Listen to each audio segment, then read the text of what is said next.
তো গরু পালতে পালতে একবারে 15 থেকে 20টা পর্যন্ত হয়েছে আপনারে। আব্বাকে কত বলে যে আব্বা আপনার কষ্ট হয় গরুগুলো বিক্রি করে দেন। আব্বা গরু বিক্রি করতে রাজি না। কাতারের থেকে গেছি, মা বলতেছে যে তোর আব্বা এই আষাঢ় মাসের কাদার মধ্যে নামে কি কষ্ট হয়, কোনো দিন বাজারে যদি যায় তাহলে গরুর ধরুন আর কোনো লোক থাকে না, সন্ধ্যা হয়ে যায়। তোর আব্বাকে গরু বিক্রি করতে বল। আব্বাকে বললে মোটামুটি আব্বা কোনো রকম যত যুক্তি দেখায় আব্বা মুখে রাজি না গরু বিক্রি করতে। শেষ পর্যন্ত আব্বাকে বললাম যে আব্বা হলো আমাদের ছেলে গরুকে ভালোবাসে বেশি, কারণ আমরা বিক্রি করতে বলি আব্বা কাছে না, বিক্রি করে না, তাহলে আমাদের থেকে গরু ভালোবাসে বেশি। আব্বা এ পর্যন্ত বলেও আব্বাকে গরু বিক্রি করাতে পারিনি। একদিন গরু গোসল করাইতে আব্বা গরু ছেড়ে দিছে। গরু ছেড়ে দিলে 15-20টা গরু যদি লাইন দেয় এক একের পরে একটা থাকে, যদি কত বড় লম্বা লাইন হয় এখান থেকে মসজিদের দরকার পর্যন্ত এর থেকে বেশি হবে। কারণ গরু তো আর গাড়ি দিয়ে বলে তা লাইন দেয় না, ওরা তো কত তাদের সুবিধা মতো লাইনটা দেয়, লম্বা লাইন হয়ে গেছে। এখন আমার চাচতো ভাই বলছিল ছোট ভাইয়ে দেখো দেখো বলে কি কয় কাকা মক্ত আর কিরাতখানা আর স্কুল ছুটি দিচ্ছে। মানে স্কুল ছুটি দিলে যেমন ছাত্ররা লাইন দিয়ে বের হয়, বলে কাকা এবং মক্ত ছুটি দিছে, মানে গরুগুলি সব লাইন দিছে, লাইন দিয়ে ছেড়ে দিছে। এই বনি কালবের প্রত্যেক ব্যক্তির ঘরে এমন পরিমাণ বকরি থাকতো যে বকরি যখন ময়দানে ঘাস খাওয়াতে যেত মনে হতো যে স্কুল ছুটি হয়ে গেছে, তো সবাই স্কুলে যাচ্ছে। রাসূলুল্লাহ সাল্লাল্লাহু আলাইহি ওয়াসাল্লাম সেই উদাহরণ দিয়ে বলতেছেন যে দেখো এই বনি কালবের বকরির মধ্যে যত পশম রয়েছে, কেশ রাশি রয়েছে, এত পশমের তুলনায় গোনা বা এত পশমের তুলনায় অধিক সংখ্যক লোককে এই রজনীতে আল্লাহ ক্ষমা করে দেন। সুতরাং এই হাদিসটির মধ্যে ক্ষমা করার কথা, হাদিসটি দুর্বল, কিন্তু আগের 2 হাদিসটির মধ্যে সেখানেও ক্ষমা করার কথা, হাদিসটি যদি দুর্বল হয়, এই হাদিসটি গ্রহণ যদি নাও করি তারপরেও প্রমাণিত হয় যে সবে বরাতে আল্লাহ ক্ষমা করেন। এখন ক্ষমা করার চাহিদা কি? আমরা সবাই ঘুমাইতে ক্ষতি করবো। আমি উদাহরণ দেই, সেল দেওয়া হবে, চাহিদা কি মানুষের কিনবে নাকি? সেল দিয়ে দরজা বন্ধ করে দেবে, সেল দেওয়া তোমরা কেউ কিনতে আসবে নাকি? তাই হয় না? এখন আল্লাহ এই রাত্রে ক্ষমা করে দেবেন, আর এর অর্থ যদি এই হয় মসজিদে নামাজ পড়া যাবে না, মসজিদের দরজা বন্ধ করে দিব, তখন তো এর ব্যাখ্যা এই হয় যে আমি আল্লাহ ক্ষমা করতে রাজি আছি, কিন্তু তোমরা ক্ষমা চাইতে পারবে না, ক্ষমা চাইলে আর দেবে, তাই হয়ে যাবে। এই জন্যে আল্লাহর কাছে যদি ব্যক্তিগতভাবে হাফেজ ইবনে রাজব হাম্বলি বলেন জায়েজ আছে আইয়ুসাল্লিয়া রাজুলু লিখাসাতি নাফসিহি, ব্যক্তি তার নিজের জন্য একা একা নফল নামাজ পড়বে, যত মন চায় পড়বে, এতে কোনো নিষেধ নেই। আপনি আমি পড়বো কেন? শাবান মাস পুরো মাসে আমল আল্লাহর কাছে যাইতে থাকি, আমার এই আমল দিয়ে আল্লাহর কাছে জমা হবে। শাবান মাস হুজুর সাল্লাল্লাহু আলাইহি ওয়াসাল্লাম বেশি নফল রোজা রাখতেন, আমিও রাখি, আমিও করি, আমারটাও হুজুরের সুন্নাত হিসেবে পালন হবে। এবার আসুন রোজা রাখার কথা। প্রতি মাসে 3 দিনের রোজার কথা, শাবান মাস কেন প্রতি মাসে রয়েছে? আল্লাহর পয়গম্বর সাল্লাল্লাহু আলাইহি ওয়াসাল্লাম বলেন সিয়ামু সালাসাতি আইয়ামিন মিন কুল্লি শাহরিন সিয়ামুদ দাহরি।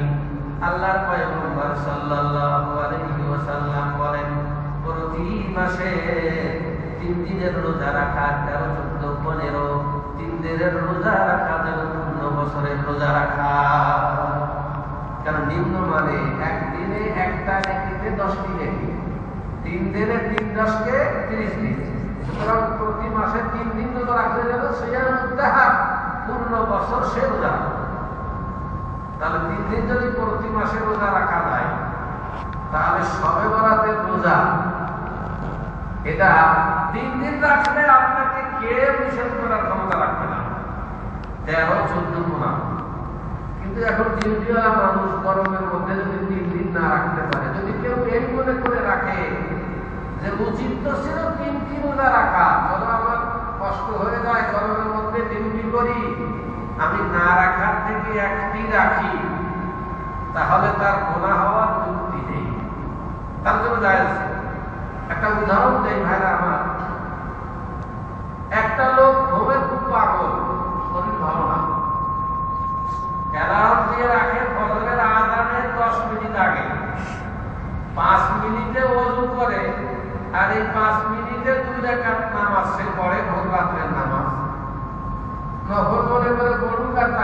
সুন্নত মনে করে বলুন, সে ভোর রাত্রে 2 রাকাত নামাজ পড়ে। এখন যদি আমরা সহিহ হাদিসের দাবি করে বলি, এই ভাই তুমি এটা করতে পারবে না, কারণ এটা বেদাত। মাঝে মধ্যে আমি তো প্রায় বলি, বর্তমান যুগে আমাদের মতো ছোট্ট ছোট্ট আলেমরা, এরা দাঁত আর কেউ রাখে না, সব বেদাত, মানে দাঁত নেই, সব বিরুদ্ধ বেদাত বানায় দেয়, সব বিরোধ তাড়াতাড়ি। একটা মানুষকে অতি তাড়াতাড়ি কাফের ফতোয়া দেওয়া, বেদাতি ফতোয়া দেওয়া, গোমরাহ ফতোয়া দেওয়া, এটা ফতোয়াটা দেওয়া খুব সহজ, কিন্তু এরকম উচিত নয়। এখন কেন বলবো সহিহ হাদিসে আসছে 8 রাকাত তাহাজ্জুদ পড়ার কথা, 12 রাকাত পড়ার কথা, মিয়া তুমি 2 রাকাত পড়েছো, তুমি বেদাত করছো, এই কথা বলা যাবে না। এই কথা যদি বলা যায় যে ভাইরা 8 রাকাত পড়লে বেশি সওয়াব পাবে, 12 রাকাত পড়লে বেশি সওয়াব পাবে, পুরো রাত ঘুমায় থাকলে যা পাইতো 2 রাকাত পড়লে সে কিছু বেশি সওয়াব সে পাবে, করে পাবে না। নফল নামাজ যেহেতু রাতভর পড়া যায়, এখন যদি কেউ পূর্ণ রাতভর না পড়ে, পূর্ণ 8 রাকাত বা 12 রাকাত না পড়ে, শুধু যদি 2 রাকাত পড়ে, তাহলে যদি বলা না যায় যে তুমি বিদআত করছো, তুমি অন্যায় করতেছো, জামাতরা 8 বা 12 তুমি 2 কেন করছো, তাহলে 3 রোজা রাখা সুন্নাত, ওই সময় যদি কেউ একটা রাখে, তাহলে এই কথা বলা যাবে না তুমি বিদআত করছো। তবে হ্যাঁ, সবে বরাবর আমাদের রোজার বিশ্বাস রেখে করবো না, আমরা 3 রোজা পুরো রাখতে পারিনি, কমপক্ষে পুরো না পারলেও তার কিছু অংশ করলাম। লা ইউদরাকু মা লা ইউদরাকু কুল্লুহু লা ইউদরাকু কুল্লুহু, যার পুরো অংশ গ্রহণ করা যায় না তার পুরো ছেড়ে দেওয়া হবে। সুতরাং এজন্য হাফেজ ইবনে রাজাব হাম্বলি বলেন, ওনার আগে ভাষা শুনে আপনাদের, আমার কথা না, উনি বলেন ওয়া আম্মা সিয়ামু ইয়াউমিন নিসফি মিন শাবান غير منهي عنه لأنه من جملة أيام البيض الغر। উনি বলেন যে শবে বরাতে ওই রাত যাওয়ার পরে দিনের বেলা রোজা রাখা এটা নিষেধ নয়। উনি বলেন না সুন্নাত, একদিনের রোজা সুন্নাত বলতেছেন না, উনি বলেন যে রোজা রাখা নিষেধ নয়, রাখতে পারে। কেননা আইয়ামে বীজের 3 দিনের রোজা রাখা যে সুন্নাত, এই দিনটি 3 দিনের একটি দিন। সুতরাং যদি কেউ 3 দিন রাখে, পূর্ণ সুন্নাত পালনের সওয়াব সে পাবে। যদি কেউ 1 দিন রাখে, 1 দিনের সওয়াব পাবে এবং সুন্নাতের কিছু অংশের সওয়াব সে পাবে। যদি কেউ তাহাজ্জুদের মাত্র 2 রাকাত পড়ে, তাহলে 2 রাকাতের সওয়াব সে পাবে, কিছু সওয়াব পাবে, পূর্ণ সওয়াব পাবে না। সুতরাং যদি কেউ 1 রোজা কেউ রাখে, তাহলে সে রাখতে পারে, নিষেধ নয়, কিন্তু সে পূর্ণ 3 দিনের সওয়াব পাবে না, এই কথা তো এমনি বোঝা যায়।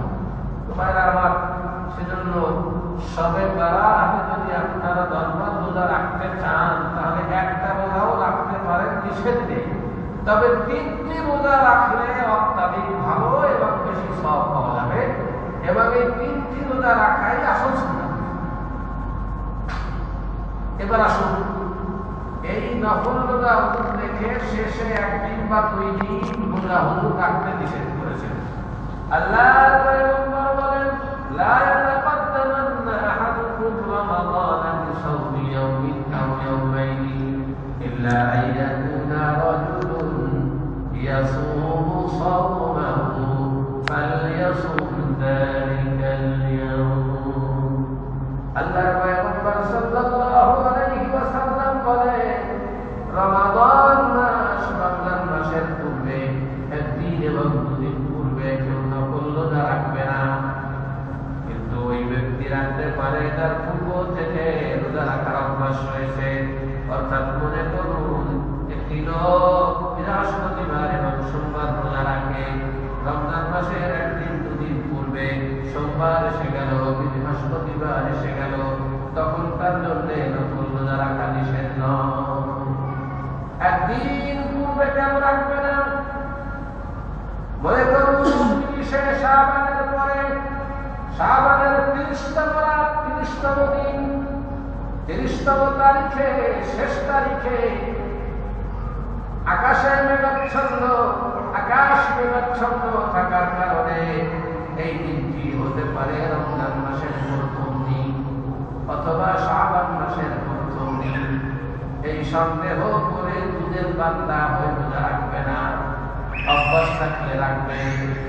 তাছাড়া শাবান মাসে রোজা রাখতে রাখতে, নফল রোজা রাখতে রাখতে মাঝখানে একটু বিরতি দিলে ওই ব্যক্তির মধ্যে নতুন করে রোজা রাখার একটি আগ্রহ, উৎসাহ এবং শরীরের মধ্যে আর শক্তি বৃদ্ধি হবে।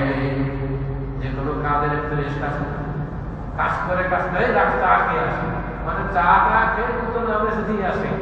সুতরাং রাসূলুল্লাহ সাল্লাল্লাহু আলাইহি ওয়াসাল্লাম শাবান মাসে অধিকাংশ রোজা রাখতেন, নফল রোজা রাখতে রাখতে শেষে একদিন দুই দিন রোজা ছেড়ে দিতে, যাতে নতুন করে রমজান মাসের রোজা রাখার আবেশ আর আগ্রহ আর আবেশ, নতুন আবেশ সৃষ্টি হবে।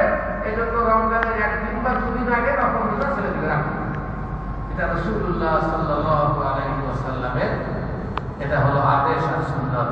আল্লাহ তাআলা এই শাবান মাসকে আল্লাহ তাআলা আমাদের সেই সুন্নাত মোতাবেক আমল করার তৌফিক দান করুন, এবং রমজান মাসকে আল্লাহ তাআলা আমাদেরকে আল্লাহর খাস বান্দা হিসাবে রমজান মাসের দিনকে যেভাবে গ্রহণ করা, স্বাগত জানানো, সেভাবে যেন জানালে আল্লাহ খুশি হন, সেভাবে যেন আল্লাহ তৌফিক দান করেন। আমিন। ওয়া আখিরু দাওয়ানা আলহামদুলিল্লাহি রাব্বিল আলামিন। মোট কথা, সার কথাই থাকতো, আপনারা বুঝতে না বুঝেন সবে বরাতে ইবাদত করা যাবে একা, জামাত মসজিদ হয়ে না, এবং রোজাও রাখা যাবে। 3 দিন রাখলে ভালো, না হলে একটি রাখবেন। তবে সেটা এই 3 দিনের রোজার সুন্নাত, সেই সুন্নাতের কিছু অংশ আপনি আদায় করতেছেন, সওয়াব পাবেন সেই মনে করে, এতে কোনো দোষ নেই। সবে বরাত যেহেতু বিতর্কিত, এই জন্য আমরা বিতর্কের দিকে না যাই। আল্লাহ তাআলা আমাদের